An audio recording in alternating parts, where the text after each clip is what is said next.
Hi everyone and welcome to our webinar. I'm Elle Hopton and I'll be giving you an intro to Facebook ads for charities today. Feel free to type in questions in the Q&A box as we go along, and at the end we'll have some time to answer them for you. So we'll make a start straight away. What are we going to cover today? So as with all of these webinars, we're going to be covering the fundamentals of Facebook ads. So why use them, how they work, the different types of ads that you can get on Facebook, audience targeting, placement and budget, ad content and testing, how to measure success, and top tips and common mistakes that people make when doing Facebook ads.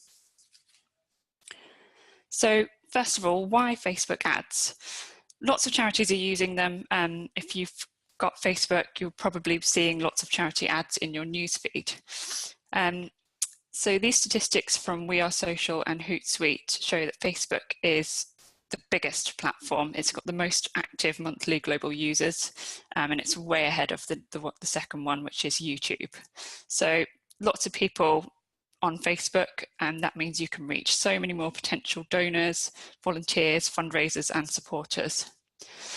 So if we look a bit deeper into Facebook's usage, statistics show that over 2 billion people are using Facebook each month globally. That's a lot of people, and 59% of those are logging on every day. So that's a huge proportion of people that you could potentially be reaching through Facebook ads. A few more interesting things to note here. 87% of users are on mobile when they're using Facebook. So that's great because it means you're reaching people wherever they are. You're going straight into their pocket when they're browsing Facebook. But that means it's really important to make sure that your ad content is optimized for mobile. So when you are thinking about doing Facebook ads, make sure you've got mobile at the front of your mind all the time. And there's a relatively even split of male and female people on Facebook, and also age groups are fairly covered. So you're really going to reach a wide proportion of the population by advertising through Facebook. So lots of people are on Facebook and they're active, but Facebook ads are also good because there are lots of audience targeting options. You can be really specific and detailed, and you can reach the right people for your charity and your cause. In general, the cost for Facebook advertising tend to be lower than other channels like Twitter and LinkedIn. So that's really a good benefit of it. And also you can advertise on Instagram through the Facebook ads platform, which is a really good thing. There are a wide variety of options for different ad types on Facebook. So there's definitely something for you no matter what you're trying to promote. And we'll have a look at these types of ads in a minute. So another big benefit of Facebook is you really only pay for what you're using. So it can be quite budget friendly. You usually, but although not always, pay per click with Facebook ads. And so you only pay when someone takes an action that you want them to take. There are obviously exceptions to this rule. Certain ad types charge you per 1,000 impressions, for example, but you'll always stay in control and know when you're being charged. So that's a really good benefit of Facebook ads. So in general, an unsuccessful ad won't hurt your budget too much. And the beauty of it is you can always turn them off if you're seeing higher costs than you'd like to. So really it's a good opportunity to test different messages and images, and not only can that help you inform your future Facebook activities, but it can also help you inform other activities both on and offline. So that's brilliant. So let's have a look at the different types of Facebook ads that there are. There's loads of different types. I'm going to show you a few charity examples of the most commonly used charity types of ads. So the first one, and probably the most basic one that you can do on Facebook, is click to website. So you can include an image or a video in these, and basically they include a call to action which sends somebody to a page off Facebook. So probably a landing page, in this case from British Heart Foundation. So yeah, really good for driving traffic to your website, and probably a good one to start with if you're just starting out with Facebook ads.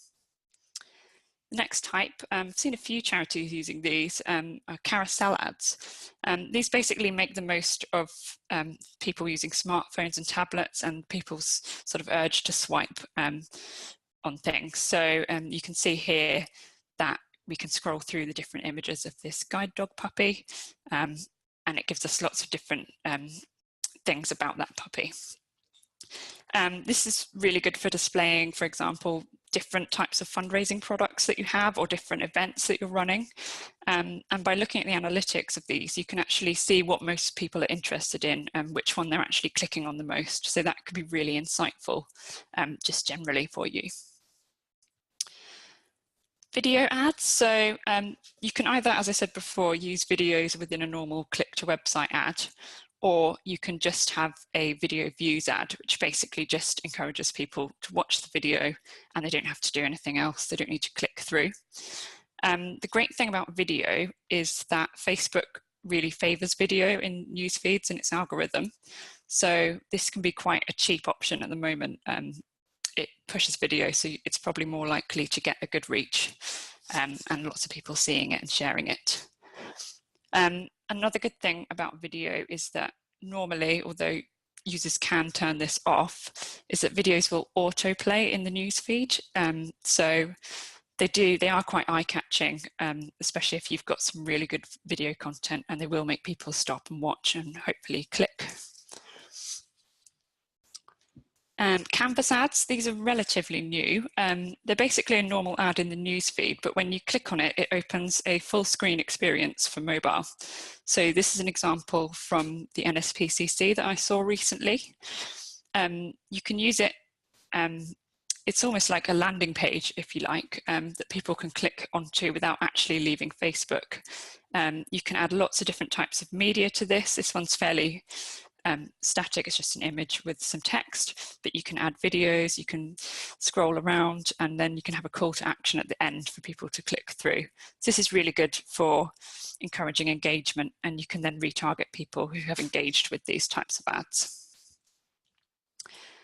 Lead ads, these are also quite cool. So they appear in the news feed as a normal ad, like the one on the left here. And then when I click the sign up button, I will see a form. You can also add a pre-form page that sort of explains what this is all about. And then I can, basically this form is pre-filled with any data that I've already given Facebook. So when you sign up, you have to give an email and a name, so it will populate that for you.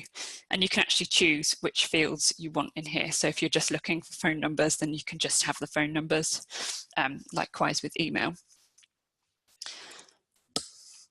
So this is really good for things like maybe collecting leads for people to then call them and ask for donations, or perhaps if you are running an event and you just want registrations of interest that you then might contact separately, you could collect email addresses and phone numbers this way. And finally, so a lot of the formats that are available on Facebook you can use on Instagram. So perhaps the biggest benefit of Instagram ads is that normally with a normal Instagram organic post, you won't actually be able to click through. There's no actual call to action, and any links you do put into the post text won't actually be clickable. But with ads, you can actually add a call to action and it will click through. So that's really good. You've probably seen some of these in your Instagram feed if you've got Instagram. So there are loads of different types of Facebook ads. That's not all of them, but those are, as I said, the most commonly used by charities, I think. So there's others like 360 video, app downloads, etc. But we won't go into those today. But on screen there, you can see all the different types that there are.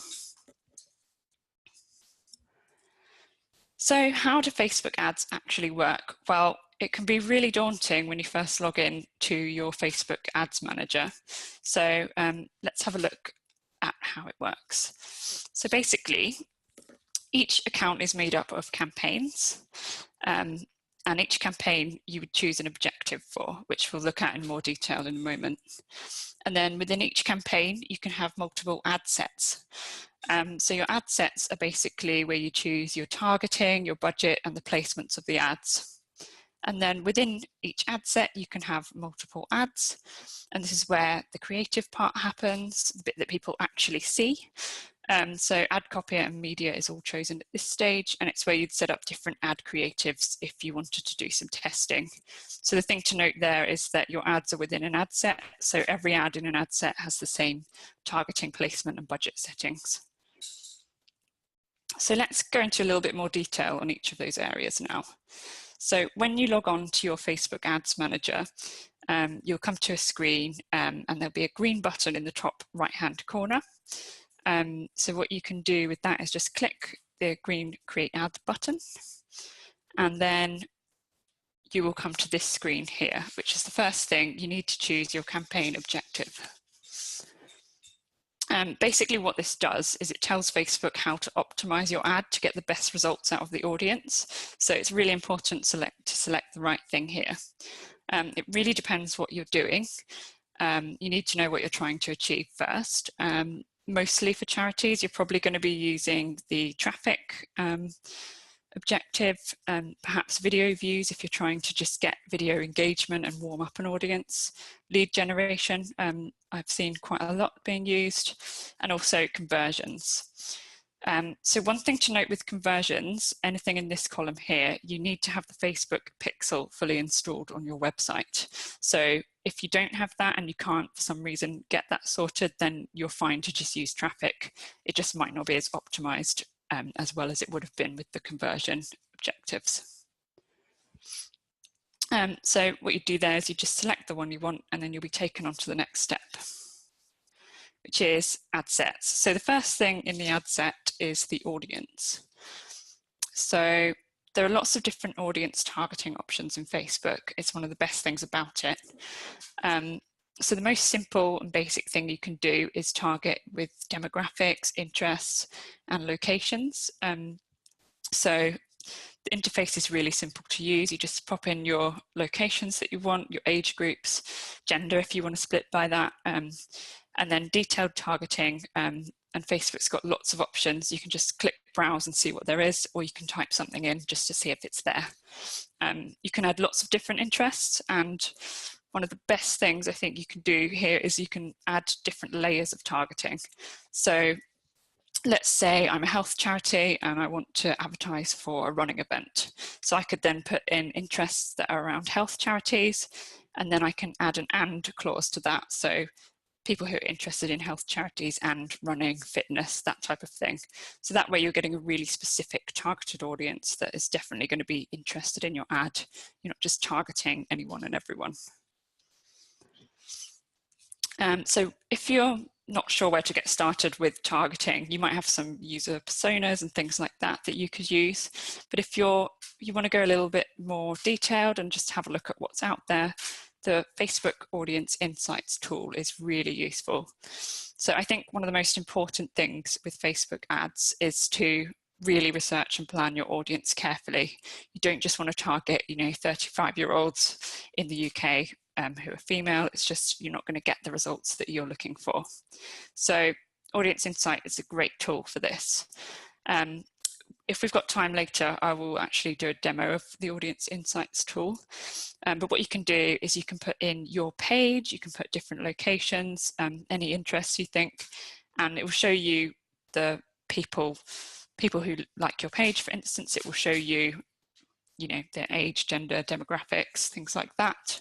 But also it will show you what Facebook pages they like and what it calls affinity with those things. So you can actually find really niche interests and things to help you find little areas that perhaps you hadn't thought of targeting before. And you don't have to just put your own page, you can put other charity pages in here, you can do interests, anything you like. It's a really good tool, so I'd highly recommend having a look at it. As I said, we'll look at this later if we've got some time. So the next sort of level of audiences, getting a little bit more sophisticated here, is custom audiences. They're basically warm audiences, if you like. So people who are already familiar with you, which means they're probably more likely to convert, to donate, to do whatever you want them to do, because they already know about your cause and they're probably already a little bit invested in it. So there's different types of custom audiences. Probably the most common ones to use are email lists. So you can actually upload a file of email lists that you've got, and it will match those. I'll come into that a little bit later. We can look at engagement audiences. What that means is people who've engaged with your Facebook page, with any pieces of media that you've got. So maybe you've run a video, you could actually target people who have watched more than a certain percentage of that video. You can do that with Canvas ads and a few other things as well. And finally, the people who visited your website. So this relies on you having the Facebook pixel, but basically it allows you to target people who've already been on your website. You can actually specify particular pages that people have been on, so you can get really specific about the types of people and the types of content they've been looking at, and then target them that way. So just to go into a little bit about the customer file, I'm sure some of you are thinking, oh, but what about GDPR? What about data protection?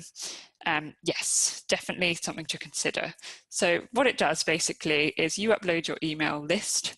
Facebook will then match the email addresses in that list to email addresses that are associated with Facebook accounts.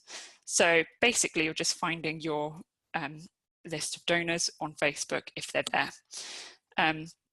But what it's really good for as well is also excluding those people. So if, for instance, you're running an ad that is asking for donations, you probably don't want to ask your existing donors for another donation. So you might want to exclude them from the ad, so then they won't see it, they won't be bothered by it, which is a really good thing. But do check your privacy policy, do check with any legal people you've got, because yeah, it's a bit of a grey area, so do check your privacy policy and your legal team if you've got one, or anyone who's sort of aware of those things. And the final type of audience we're going to look at is lookalike audiences. So this is really clever. Basically, Facebook has so much data about all of its users, and lookalikes are basically just making the most of this. So you can use any custom audience, so any of the ones we just looked at on the previous slide. And essentially, Facebook will look at that group of people. It will identify common characteristics between those people, and then it will look for similar people to those on Facebook. So it's really clever. I've seen really good results with lookalike audiences. And to set one up, you basically just go to your audience tab within the ads manager, select the audience you want, and then go to actions and create a lookalike.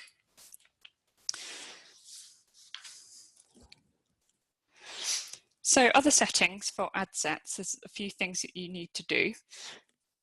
So placement, budget, and ad schedule. So firstly, placement, basically choosing where you want your ads to show. There's a lot of different options with Facebook. Newsfeed, right-hand column, mobile, desktop. You can show them on Instagram, instant articles, audience network. There's so many options here.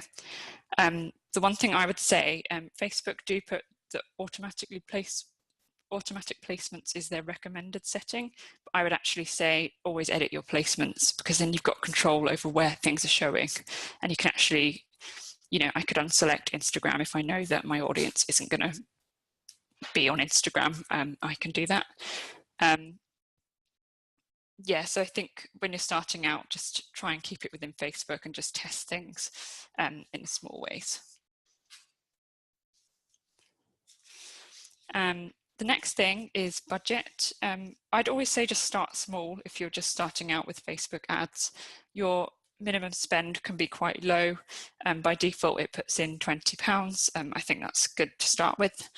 And once you've tested and proved that your ads will work, then you can start to up your budget and scale it up. I'd recommend setting a daily budget for each ad set, which you can then increase or decrease as you please, but you can also do a lifetime budget, and you would set the start and end dates of your ads. You can choose a few different options within scheduling. So you can, as you see here, you can set start and end dates, and you can also choose specific times if you know that there's a specific time that you want your ads to be running. And then also you've got your sort of optimization and bidding options down here. So there'll be different options under optimization depending what objective you've set. So that will usually either be link clicks or impressions or something like that. I would always suggest going for automatic bidding. Let Facebook do its thing. It's got a clever algorithm and it seems to know what it's doing. And you also select when you're charged here. Depending again what your objective is, you'll have different options here. I would usually say go for clicks, but sometimes it will be default impressions and you can't change that sometimes. So just a note on there. And finally, the fun bit, add content. So before we go into how to actually set that up, let's have a look at the anatomy of a Facebook ad. So this is one I've seen on a Facebook newsfeed. It's a standard click to website ad with an image, so probably one of the most common ones that you'll see. So Facebook's got names for each section. So at the top where your post text is called text. You have media, so you can put images, videos, slideshows, things like that in there.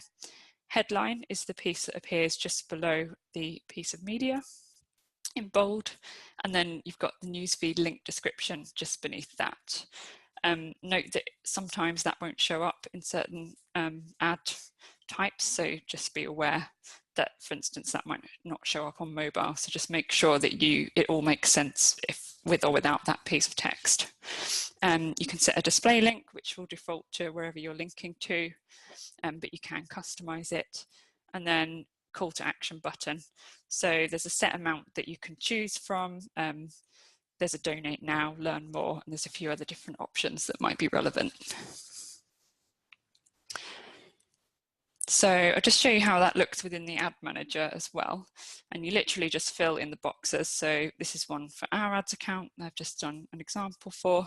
So you'd put your URL where you want to link to, your headline, which is here, and it all corresponds across to the preview, which is really good.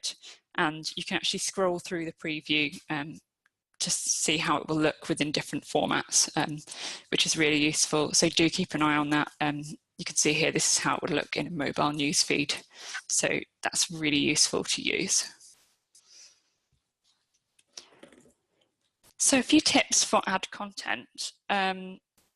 Firstly, make it really obvious what you want people to do with your ad copy. Just be upfront, to the point, keep it short and sweet. Include a strong call to action as well, and strong visual content. You need to catch people's eyes and get their attention and create thumb-stopping moments. And think about what you could test as well before you actually set things up, and make sure you've got some content up your sleeve that you could use or test against content that you've already done. So that could be copy, images, call to actions, anything like that.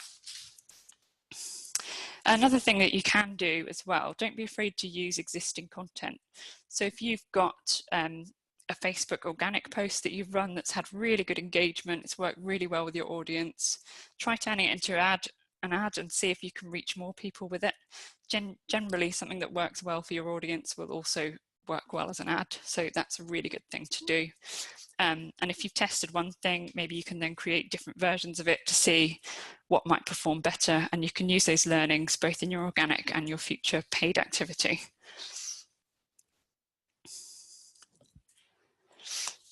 Testing is something I've sort of touched upon with this. It's really important to test. You can really increase the success of your ads if you're testing. So for example, you might want to be increasing your click-through rates, and you can see whether ad copy or an image actually helps with that. A couple of tips on testing. Make sure you only test one element at a time.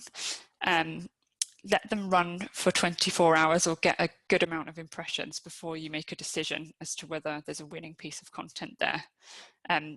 it can take Facebook a little while to actually optimize things and get things running properly. So make sure you wait 24 hours.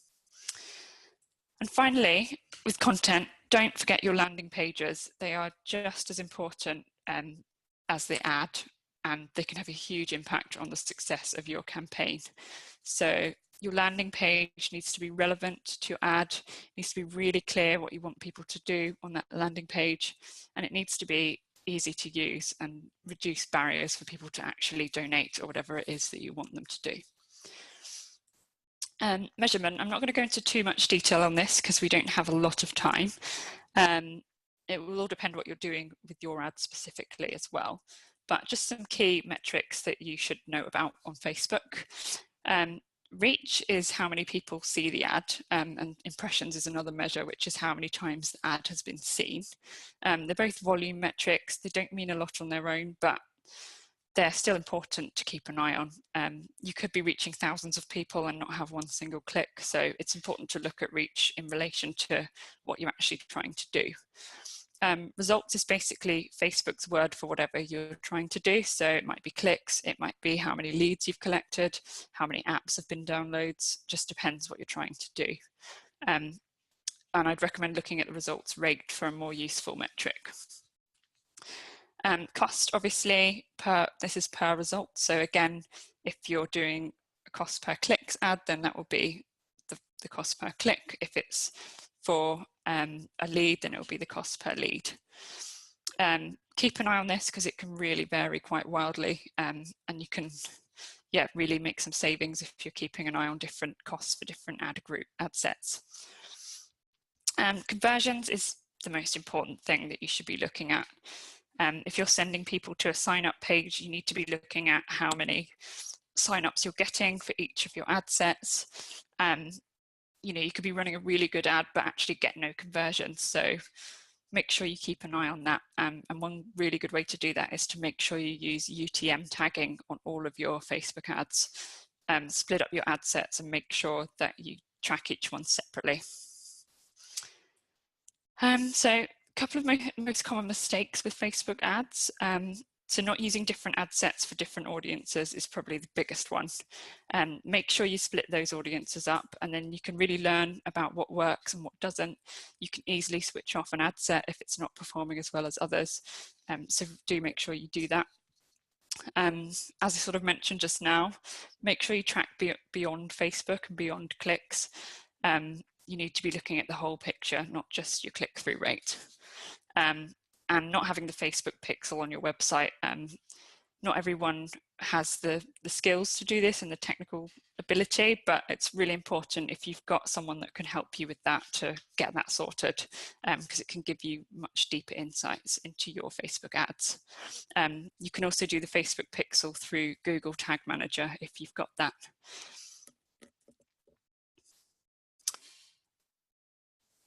So our top tips.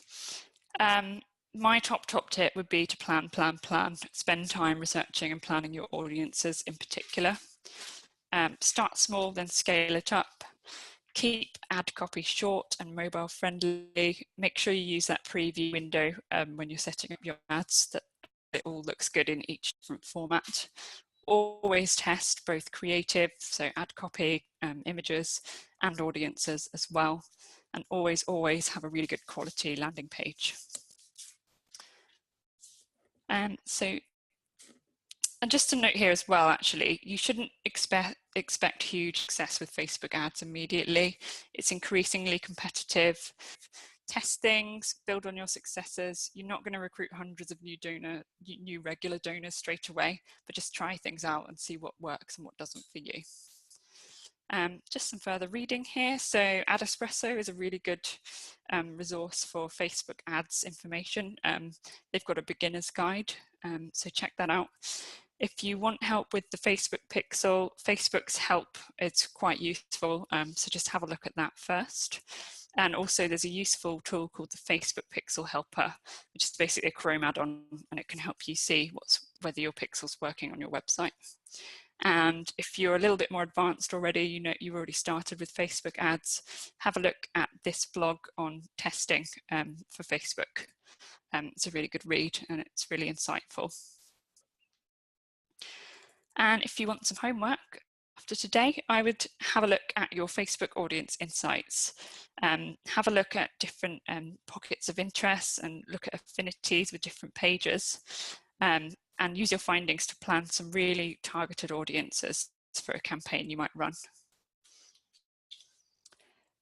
So let's have a look and see if there's any questions. Got a few here. So, can you target by where people work, specific organisations? Yes, you can, Helen. Not all organisations are on there, so it really depends whether it's there or not. But what you can do is actually there's an option within the audience planner which puts employer in brackets after a certain organisation. So yeah, you can try that and see whether it's on there. They're not always there though. Got a GDPR question here. We're too small for a legal team. Is there any way you know we can go to find advice around data protection and social media tools? I've seen a few trainings that seem to be quite free. Have a look at different organisations like the charity sort of digital news and those ones. They might have some useful links and webinars and things that you can attend. I've got a question here about targeting friends and family of a particular ethnic group. Would identifying particular ethnicity be sufficient? That's quite a tricky one to answer today. What I might do is come back to you on that one if that's all right. We've got your email address, so I will respond to you individually. Why is daily budget better than lifetime? It just gives you a little bit more control. That's just personally how I prefer to do it, because then I can work out exactly how much I'm going to be spending each day on each different audience, and I can raise or lower than that as much as I like. So with lifetime, Facebook will just use the budget over the lifetime as it sees fit, whereas with daily, you can actually set a cap on what it will spend each day. Emma's asked, is there a way to edit ads during the advertising period, or are you stuck with what you put out previously? No, you can edit it live as you like. So in the ads manager, you just go into your, you'll see your campaign, then your ad set, then your ads. Just go to the ads tab, click the little edit button underneath the name of the ad, and you can edit away. So yeah, if there's a mistake or you want to change something or test something, then yes, you can absolutely change that. Or if you don't want to change something, you can actually just duplicate it and start again with whatever change you want to make on that. Leanne's asked, I've used boosted Facebook posts, which I thought was Facebook advertising, but this seems a bit different. Yes, there are differences. So there's the kind of most basic level of Facebook paid, which is a boosted post. So basically what that means is you've done a post organically on your Facebook page, and then actually you've seen it's doing quite well and you might want to boost that so it reaches more people. With Facebook ads as opposed to boosted posts, they're always going to be an ad. They're not organic, so they won't appear on your page in the actual feed of posts on your page. They will only reach people who you're actually specifically targeting, whereas a boosted post is a little bit more general, although there are very similar targeting options. Yeah, ads are just kind of a separate thing, but don't be afraid to boost posts if they're doing well, I think.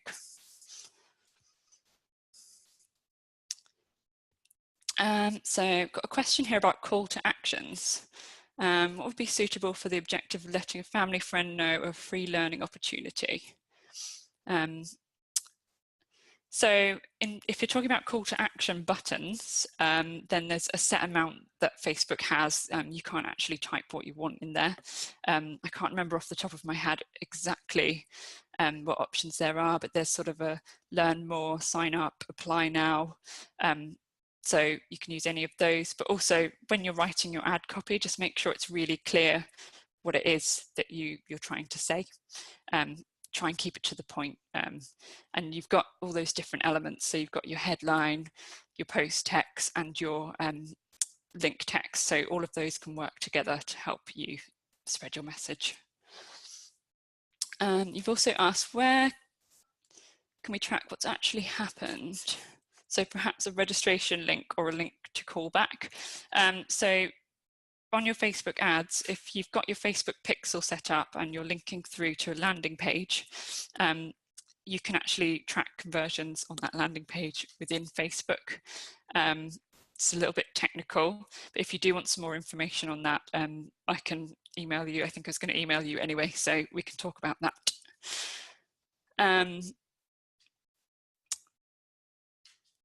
Johnny's asked, what is UTM tagging?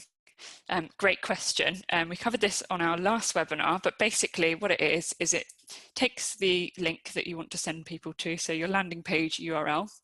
It will then add on what's called parameters to the end of that URL, which will tell Google Analytics what to kind of record that as. So for instance, you'll have in your UTM tag your source, which would be Facebook, your medium, which would be cost per click, because this is advertising. And then you can also add a campaign name. You can add ad content in there, so you can put your ad set name, and also other different options. So Sam's asked, when I say landing page, do I mean website or Facebook page? Generally, when I've said it today, I've been talking about a page on your website. So when, your ads will want to click basically off to your website rather than to a Facebook page, unless you're running an ad that specifically is trying to get people engaged with your Facebook page. So yeah, it depends what you're doing, but landing page usually off Facebook. Is there any evidence on the value of Facebook ads contribute to campaigns? Need to be able to justify expense to my senior management team. Yeah, this is one that comes up all the time. So it's a tricky one, because I think Facebook ads, they do take time. You're not instantly going to get success. But what I would say is, if you've got a little bit of budget and your senior management team are willing to let you test on just like a couple of £100 or less, then I think the best way to actually convince them is to just try something, show some results, and actually convince them with hard data. But yeah, if you're tracking well and you're looking at the right metrics on Facebook, then that's another way to do it. And maybe just try boosting some posts to start with, just to show that you can get a little bit more by paying. I think that's probably the best way to convince them. And yes, George, I will send out the links. We will get, we'll send you this recording as well, so you can see them, and we can add them to the post-webinar email as well. Google offers, this is a great question, Google offers ad grants. Is this something similar for Facebook ads for charities? Unfortunately, there isn't. Yeah, they've obviously got their Facebook for non-profits things, but that's more about add-ons and, you know, donation buttons and things like that. As far as I know, they don't offer anything for charities, unfortunately. Felicity says, yes, great point here. So Felicity from Small Charities Coalition. So they've got lots of training and resources for GDPR if you'd like to know more. So do drop them an email. And final question, is the only way to track conversions through UTM tagging and Google Analytics? You can use those, but you can also, if you have the Facebook pixel, you can actually set up conversions for Facebook to track, so you can do it that way. And that's a really nice way to then see your conversions within Facebook. So yeah, have a look at that if you can. If you want some more information, I can send you some links. Oh, just a couple of questions here. Local charity, can we target ads to specific regions? Yes, absolutely, you can. You can do it by postcode or just region or country, however granular you want to go. And the Facebook pixel, how do you go about doing this? We've got you some resources, I think. We'll send out the link when we do the email as well, so you've all got that to hand. But do ask us any questions afterwards as well. So that concludes our webinar. Thanks everyone for coming. If you do have questions, feel free to email me. I'm on l@platypusdigital.com, or tweet us at platypusdigi, or just reply to the email that we'll send out with the recording after this. Thanks everyone. Hopefully see you next week.